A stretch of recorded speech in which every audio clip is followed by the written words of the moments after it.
we take a look at the history of women's football in our country. The league started in 2019. It was formed in 2019, which was the SAFA National Women's League, and it had 12 teams. 9 of those teams were actual winners from each province, and then the 3 invited teams were teams that already had a men's team, which was Sundowns and then Bloemfontein Celtics. And we know that Mamkhize went and bought the status, and it was changed to Royal AM. And the third team was TUT at that time. And that league was actually funded by the 2010 World Cup Legacy Fund, if I'm not mistaken. Yeah. And then we see 2021 Hollywood Bets came on board, and they actually gave the league 17 million over 3 years. That's not just 1 year, relax. So yeah, 17 million over 3 years. They signed a deal from 2021 until 2024. And we saw that having an impact on women's football because we saw the increase in stipends or money that the teams were getting. And it was actually a great initiative from Hollywood Bets because it was our first big sponsor other than obviously Sasso, who has carried the team or the nationals. I mean, the women's football in the country, seeing them come on board and say, we want to be part of this and continue with the semi-professional league of women's football. And yeah, most definitely. I think, that coming out of COVID 2020, a lot of sport was on hold, and, this league just started in 2019, but then we see this bit of hope, this glimpse of hope, and that being with the Hollywood Bets sponsorship.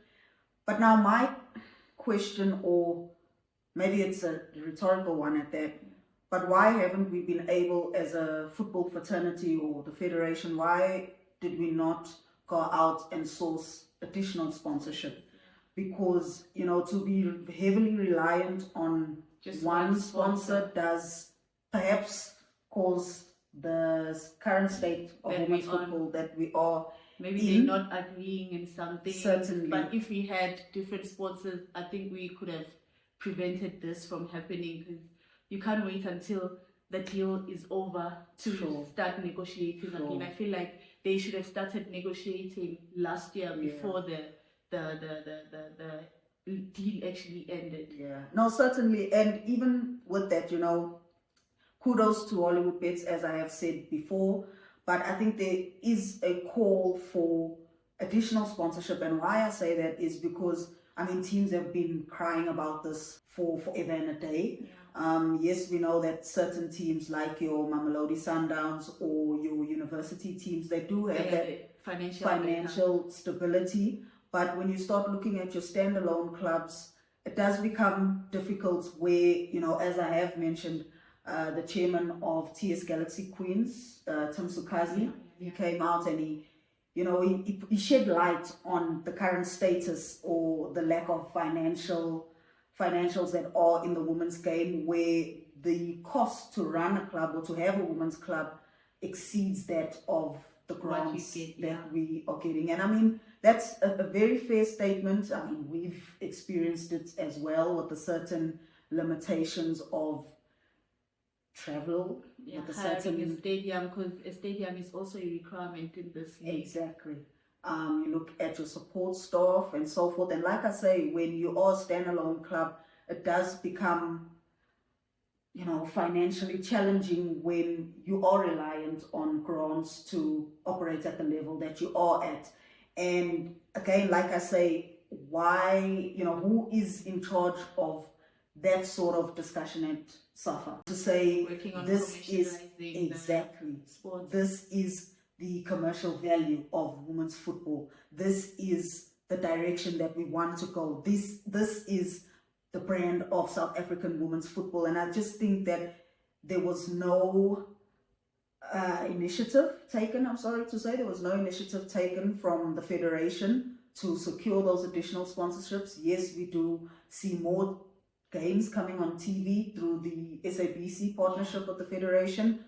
But we look at, we spoke about the first week of fixtures, right? But obviously there has been other fixtures that have played, and those were available on Facebook SABC stream. Sports, yeah, and SABC In addition Sports. to SABC Sports. So when you look at the numbers, the JVW versus Sundowns, in terms of viewership, was number one, and it was just over 100K or close to 200K. Following that fixture was Mamelodi Sundowns and UWC, and then the game against the game for TS Galaxy against First Touch came in at number 3 in terms of streams. So what that says to me, at least, is that people are still wanting to watch. They want to see that content in addition to that of your SABC. So you start looking and saying, what are other maybe broadcasting deals that we can look at? What are media or your logistics or so forth? But I think before we even go into that, and we're not here to bash the federation. I think no, that's not what we're trying to do. We're just trying to shine a light on things that need to improve for us to get to that level. Because if we look at countries overseas, we can't really compete with them because we don't have we do have a league, but I don't think it's allowing us to compete at that level because we can't maintain some of the things like traveling. Some teams travel by bus from Kimberley to Johannesburg or wherever, and they get here, they're tired, they don't play their I agree with you fully. But I think, like I say, we're not here to bash the federation. And from my perspective, I feel that every single stakeholder in women's football does have a certain level of responsibility that they contribute to raising that, or building rather, let's not even say raising, because we at a very adolescent stage of women's football. So I think to create it firstly, and then to grow it, right? Everybody has a responsibility to play in ensuring that the commercial value is there for women's football. And as we have spoken about the federation, I think we have touched on, their initiative to do more. But also the clubs.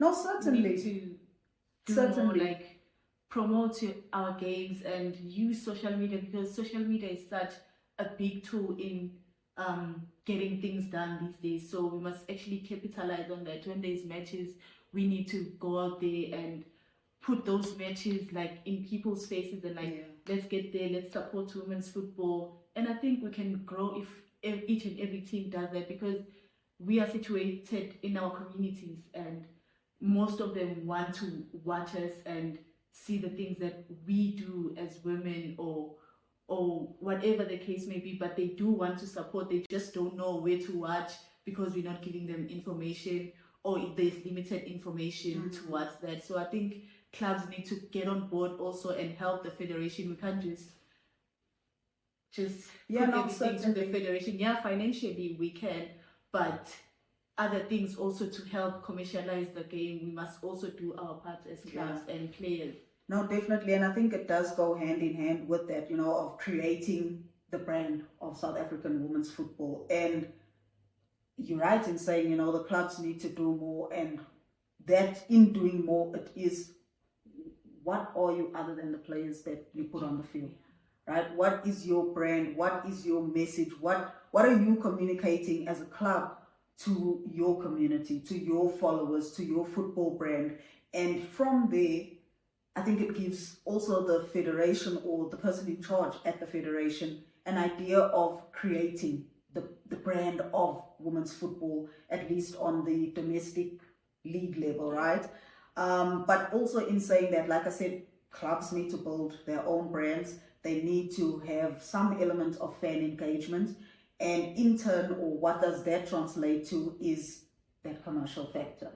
That's where we now see merchandise being available, jersey sales or ticket sales at the stadium and so forth. And I mean, we were able to see the game against JVW and Sundowns, and personally, location-wise, may have presented a little bit of restrictions, and that being in Atteridgeville, Pretoria. But nonetheless, I mean, you see people are coming into the stadium, right? And 20 Rand a head, 10 Rand a head, that's money for the club. right? And not to put, you know, Mamelodi Sundowns in a factor where they don't need financial assistance because they are the club that they are. But when we look at the sort of system that they're in, and that is women's football, right? Every cent counts. So, and 1 rand is better than no rand. But in me saying that, you look at, I mean, I remember I used to go to games and, you know, the guys are walking around in the stadium. They chips, selling food, cool drink, biltong. Like, where is that hot dogs. Exactly, in women's football? Because that then generates money for the team or for the club. And how are you communicating with your community to say, come to the stadium? What are there for kids? I mean, we now see women's football where it's more of a family environment. You know, you're seeing moms across the board, and that's lovely to see.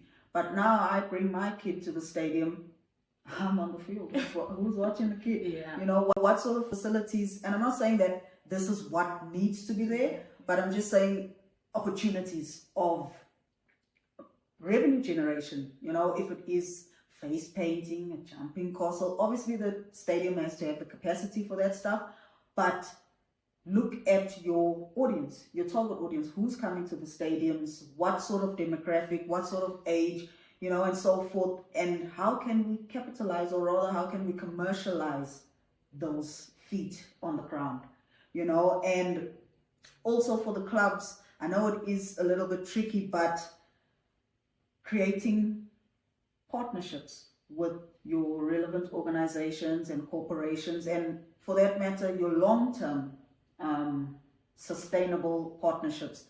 And with that, you know, as we are filtering down, we covered your federation, we covered your club, but I think also a very important factor, us as players, like we need to be professional, whether you on the field or outside the field. The way you carry yourself, like, it matters. You can also build your own personal brand, because we see players like Andile Dlamini. She's a brand by herself, but then she's also some kind of a brand ambassador for female footballers, or because she plays for Banyana and she sings on the. We know that she sings on the side. She's still she did that. Was it Mass Singer? Yes, Mass Singer SA. So she's building her brand on the side, and also she acts as, we don't want to put that on her, but she is an ambassador for women's football in South Africa, because people, when they see her, they know that's a Banyana goalkeeper. Yeah. She's won an AFCON award, WAFCON, and yeah, like the way we carry ourselves outside the field really matters, because people want to invest on someone that they see that they're doing something with their life, they're living a professional way, yeah. Because also social media, they have a great following. Like, even if you don't have a great following, but the steps that you take towards that direction actually helps to build your brand. Yeah.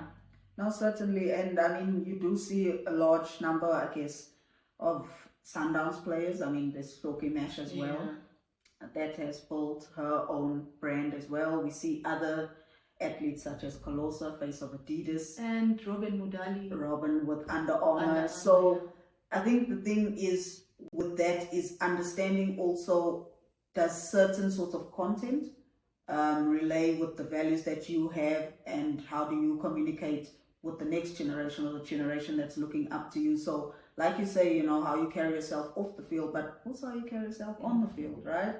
And do you engage with fans? Or you also doing your part as a player to encourage people to come to the stadium, to encourage people to watch, to share, to, because currently we're living in a digital media, or rather, let me say, digital space.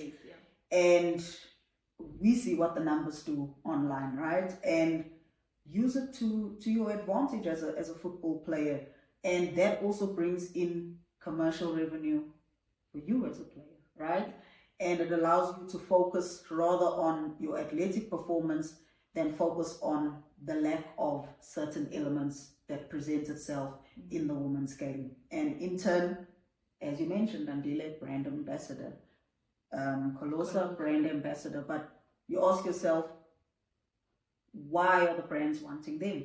it's the way they carry themselves, it's the way they speak, it's the way They dress. they dress. So in saying that, I mean, I would want to put my money in where it grows, right? Because that's what an investment is.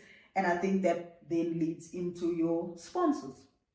And for me, like I say, yes, we've had Hollywood Bets come on board, but then we also need to look at other sponsors. Firstly, I mean, I don't know why corporations are hesitant to come into women's football. Could it be because of the current situation? You know, they don't want to have their name aligned to that. But I think, as you said, when we look at... they don't trust that their money will grow, because I don't want to compare with men's football, but it's easy for them to sponsor men's football because we see men's football everywhere. You turn SABC, there's men's football, Super Sport, they're everywhere. They're just out there. But with women's football, we're not really out there like that, so they don't really know what they're putting their money into. Sure. And that's where the federation, the clubs, and the players come in, right? But then you also have to say to the sponsors who do want to come on board to approach this in a strategic manner and a long-term sustainable manner rather than a pragmatic one where it is, we have product but no finances. But if we're being serious though, it's like I get it, right? And sometimes that is all you can provide as a sponsor. But when you look at the reality of it, it's not a club saying, I don't have a vehicle, or rather, let me not even say a vehicle, I don't have a training facility to have my training sessions. And your sort of sponsor is food sponsor, and you're giving food on match day. You know, if you don't have players or training at a facility, you don't need the food because those players are not going to the game. So it's tricky. It is very tricky. But I think, like I say, we have to, or sponsors rather, have to be willing to invest. And an investment is exactly that. You're putting your money into something that you can see the potential. You are saying, you lack here, I am supporting you this way for you to grow, and that is my investment in you. My returns will come on the basis that I am doing my part to grow this commercially, right? So, I mean, like I say, at the end of the day, I think most importantly, it is for sponsors as well to, simply put it, respect women's football and move away from there is no money in women's football, because put the money in there. They are key people in women's football. I mean, you look at the likes of, you know, maybe let me not mention, but they know who they are. It might seem biased, but regardless of the point, I mean, we see Lauren Duncan, who's played such a huge role for such a long time, a women's football advocate. You know, she did her part with Hollywood Bets, Indira Albuquerque. We also see the likes of your Auntie Diski, who's always shedding light on women's football. I mean, we try. That's why we're here. We try. But yeah, like I say, you know, there are women in our space that want to make a difference. And because we've been into this brand for the longest that I can remember, and we just trying to make sure that it's safe for the kids who are still looking at Janine Mpuminyandeni, Portia Modise, even though she's not playing anymore, but they want to get to that level. So we want to make sure that at least we do our part now, so that their journeys are better than ours, you know, and they continue growing the sport. Yeah, most definitely. And it's, you know, like you said, it's for the future generation, right? And as you cover the future generation, I think it's also important to cover the current generation. And with that, I think the responsibility of the fans or the supporters of women's football is to understand that at this stage of where the game is, to be exactly that, a support system for the players. Because, I mean, it exists not only in football, not only in women's football, across all areas of sport where fans get online and they give their opinion. By all means, you can give your opinion on this specific player or this coach or this style, and great, it's your opinion. That is what makes sports fascinating and exciting. But I think once we start getting to hateful speech, and that's a big one, and they must realize that they're dealing with humans, like actual people. We have emotions, so some of the things, I think you don't have to put it there in that manner. You can get your point across without being hateful or rude about it. And it's what did Drake say? Twitter fingers or something like that. But it's people who 9 times out of 10 are, some of them don't not even watch. existing firstly on social platforms where they will just come in and make a comment, or they don't even watch the women's games. They just have this assumption that this is how it is, but they're not actually in that space. They're not in the stands watching the games. They don't watch the games on TV. They're not following the players or the women's game, but they feel like they can just say whatever when it comes to people, And it's like I say, the responsibility for them is to be that support system or that supporter, not DNA, just RSA, and stick to that sort of hashtag, because mental health is a big factor, and we're seeing it becoming a topic of conversation more and more in recent years. And it does, and not in just football, in like every sports code. And with that, it does at the end of the day affect the performance of the athlete. When their mental state is jeopardized or is not in the greatest standing. And, in addition to that, we're not here to scold you guys. Please still come to the stadium. Please still tweet. Please still comment. Please still engage. But in addition to, being supportive online, I think, we spoke about that club commercialization. Come to the stadiums, reshare the content, and, immerse yourself in women's football, because yes, it might be the same game that is being played, that being football, but it definitely is a different culture.